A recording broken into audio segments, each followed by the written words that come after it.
Welcome back, everyone. My name is Adam, Rusmin, Hello. Victor. Hi everyone. Thanks for joining us today. We're going to talk about the one formula that you need. This is one formula to build lifetime wealth. And this is a very simple formula. And I learned this when I was 18. It's actually from Adam Khoo. So he gave me this formula when I was young. I was 18 years old, I was a student. I met him. And he said, wealth is a function of three things. Okay, number one, you have to have your income. You have your income, and then you have your expenses. So these are two things you can control. So income less your expenses will give you your savings, and out of your savings, you will have to invest that, and the returns you generate will give you your wealth. So basically the three inputs will be your income, how much you spend, and how you invest your savings. Basically, that's it. So that will give you your wealth at the end of the day. So when I learned that, he broke it down to a very simple manner, because sometimes people fixate on one thing. Like, for example, they just care about saving as much money as they can. They save so much that they almost live like a monk. Nothing wrong with that, but it's almost extreme sometimes that they forget about growing their income or forget about investing, and all they focus on is savings, which is not a very easy way to live. Yeah, not a balanced life, I would say. Not a balanced life. So actually what you need to do is that you can actually tweak all three things. You can just grow your income a little bit more, save a little bit more, and invest a little bit better, and that will grow your wealth instead of just focusing on one thing. Like sometimes people just focus on growing their income, but they don't save any money, so they never get anywhere. Yeah. So I think we want to discuss how we can actually do things to grow your wealth, and which one you think is actually the most important out of the three. So what do you guys think? I think it's income. Income. Yeah. Why? Because I think with higher income, right, and let's say you were to maintain your expenses, you need to seek for higher returns to compound your money, right? It's easier to get lower returns than higher returns. Higher returns require a lot of work, a lot of emotion involved, right? But if you are able to have very high income, and let's say you just invest in the index ETF, right, over a long period of time, they have shown, right, like those country ETF or those world ETF, about 7% to 10%, depending on which ETF that you're getting in, right? That's the returns that you're going to get without, right, doing extra additional work, right? You just do dollar cost averaging and all this, right? But if you have less income and you try to save more and you want to compound a lot of your money and you want to grow your wealth fast, then you have to seek for higher returns. And most of the time, I'm not saying that you cannot seek. You still can seek, but you need to really to study how do you invest, right? When is the right time to go in? What kind of companies or investing style that you want to focus on, right? Then you are able to get the higher returns, the market beating returns, like I would say more than 10%. 15, 20%.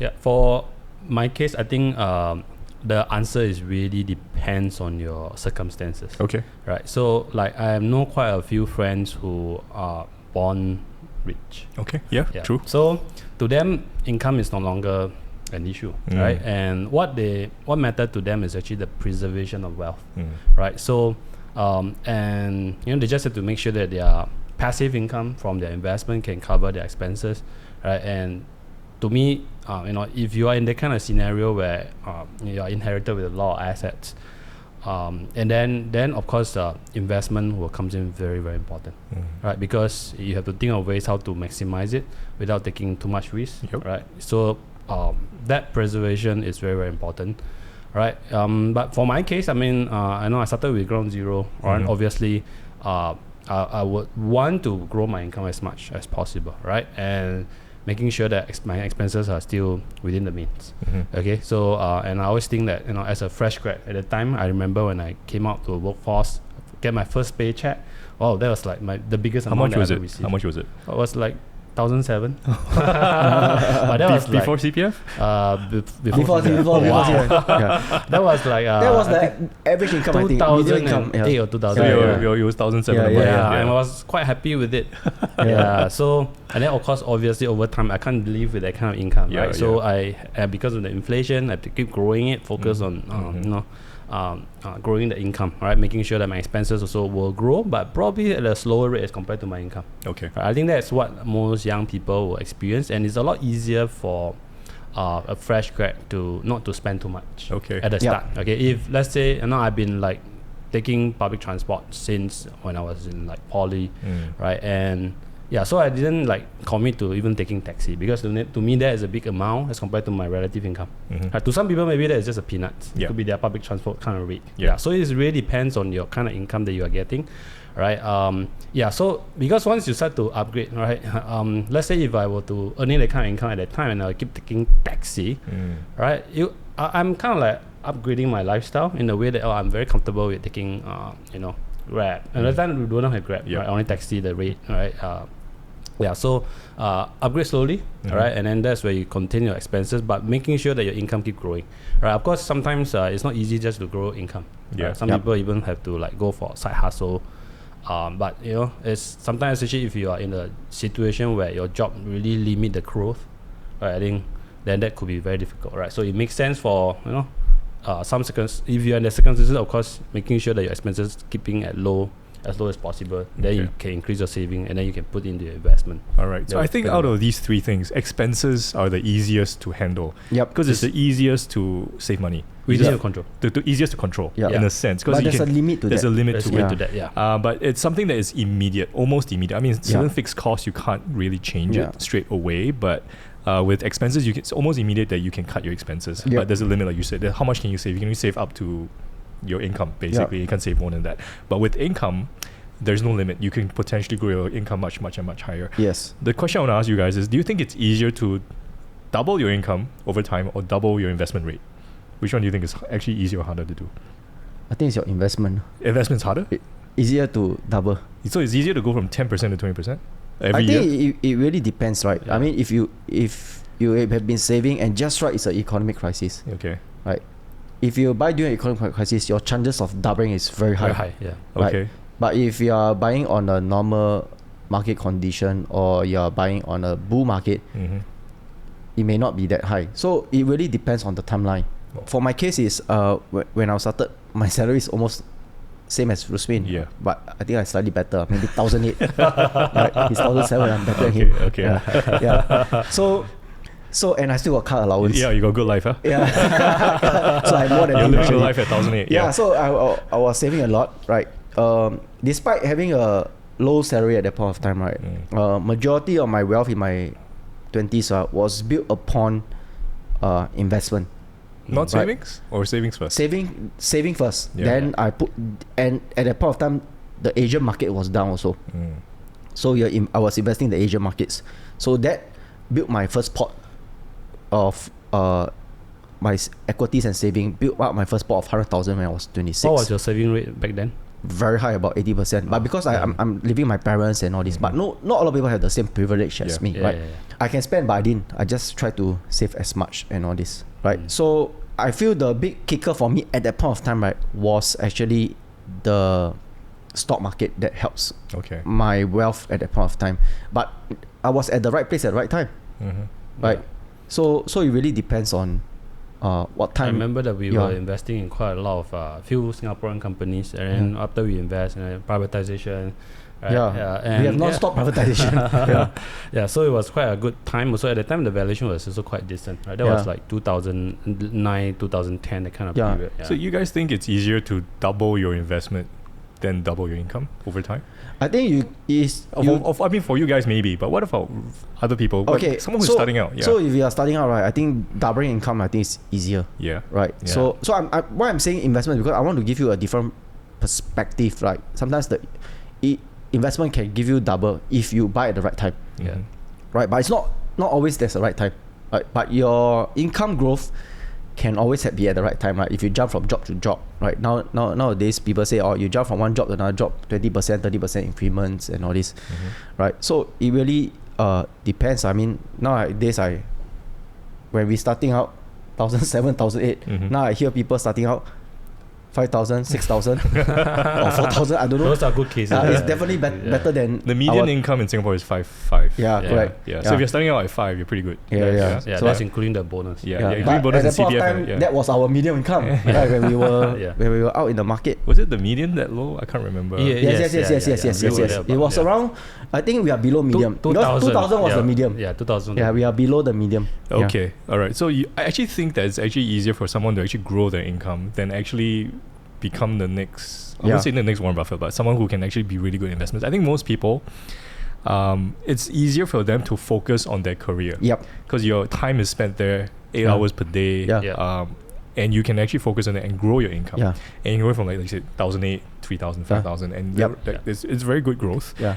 But it's a lot harder for someone who's investing at 10%, let's say per annum, investing in the S&P 500 index, and to suddenly go to 20% per annum. It actually requires, in my opinion, a lot of things for you to do to grow at 20% per annum consistently. Yeah. It's not easy. Yes, correct. So that's why I say it's specific timeline. Okay. Right. But majority of the time, it should be the income that is faster. Okay. Yeah. So I actually think the income is the most important, because when your income grows higher and your ceiling goes higher, it opens up a lot of possibilities. Correct.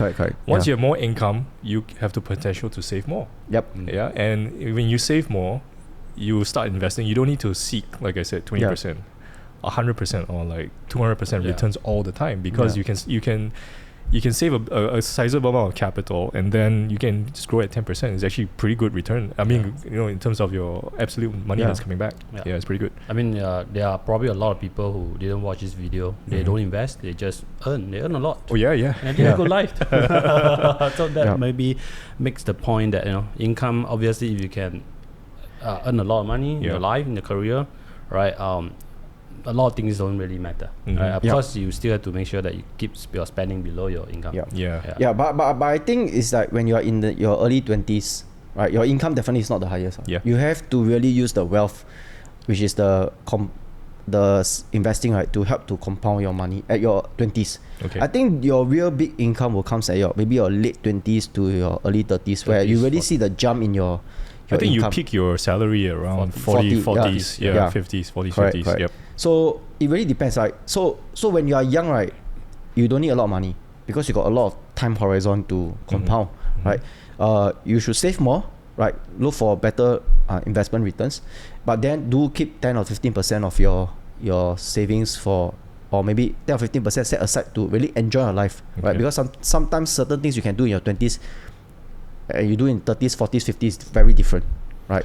But when your income start to grow in your 30s, that's where you should be a bit more aggressive, right? So when you hit your 40s, right, you can a bit chillaxer, right? I a bit more chill when I was in my 30s because of my 20s that I save a lot and I invest. Okay, the only thing that I regretted is I didn't really I was very thrifty during my 20s. I didn't really enjoy a lot of my. So you wish you had spent more money? I wish I would set aside a bit of amount to spend and enjoy, right? It's very different when you're in the 20s. Yeah. And of course, for people who want to retire early, right, and you are in a situation where you are high income earner, then obviously you keep your expense low. You can load up your saving at the initial rate and then put that money into your investment, right, and then eventually build that investment portfolio to pay for your expenses. That could work, right? And it could be easier for like someone who want to go that strategy, and then they can just retire early. So it really depends, right? So and if you think that you're not going to retire that early, you can keep on working. You can rack up your expenses a little bit. Play by your circumstances. So has your focus changed? I mean, now you're 20s, 30s, almost 40s. Not yet, but almost.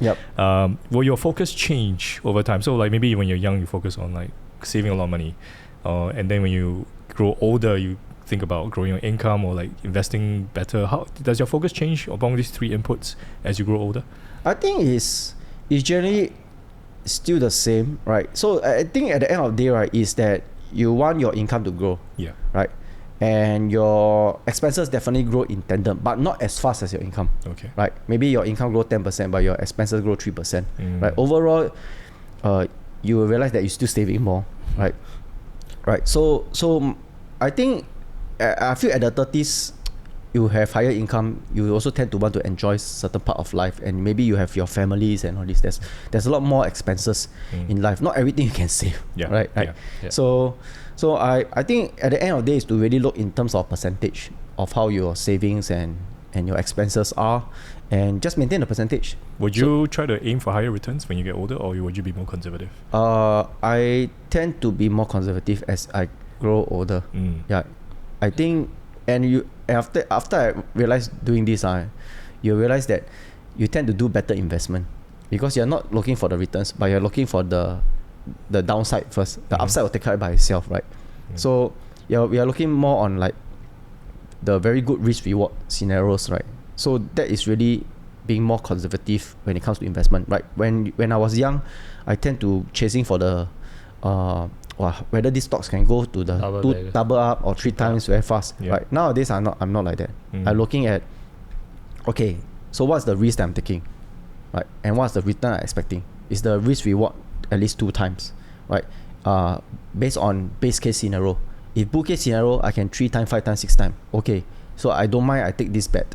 Right? I look at things more in a probability way right now as compared to when I was younger, where I usually look, okay, like Toto, Hey, this one I can strike this 1 million or I can strike this 2 million. So you're looking for like 10 baggers all the time, right? Yes. I remember you were like, what was the next 10 bagger stock? Something like you guys wanted to go for at that point in time, but then actually you realize you don't have to make those kind of bets. Correct. Yeah. Because you're happy with like 3 baggers. Actually, it's really good too. Yeah. 5 baggers. Yeah. But you're consistently looking for it. Yeah. Because it's not all the time you can find a 10 bagger all the time. Yep. Yeah. So has that focus changed for you as well, Rusmin?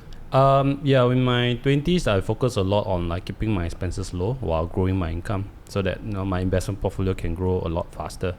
Right, as I started to have partner, right, and then we got married, the expenses started to go up, and then we had kids, right? And all of a sudden, although you will want to keep your expenses growth very low and steady, but in reality is that most of the time when you get married, there's a big ticket item that you're going to get incurred, and then after that you have like your big purchases with your house, a huge down payment, especially in Singapore. All right, after that, once you have kids, you might have like helper. All right, that's what I have gone through. Right, and so all of a sudden my expenses like and my saving rate hit all-time low. Still within my means, right? And that's where I think the part where people, young parents, usually this is the peak where you will just kick in. Okay. Yeah, and that's like I'm not even like have to have like parents relying on me, and those people who have like sandwich generation, and they have to support the young and also the older generation or their parents, right? It's even harder to save, right? So again, this really depends on your circumstances.